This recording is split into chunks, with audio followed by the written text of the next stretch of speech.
Hey everyone! One of my hinges from my cabinet broke off due to old age, and so I got a new replacement which is the same model as I had before. The holes were worn down and got bigger over time, which also prevented my new replacement to screw in tightly.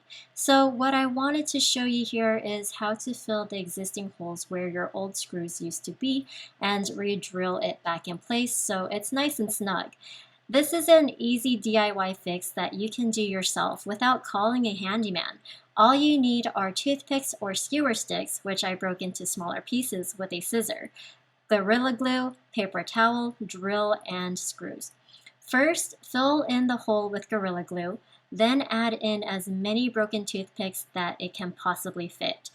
Wipe the excess glue off with a towel and wait for 24 hours. Once it's dry, use your drill and screw in your hinge. You are welcome to use a screwdriver as well if you have enough strength to twist it in. And that's it. You're all done. I've added the links of materials in the description box for you if you need them. If you like more of these videos, please subscribe. Thanks for watching.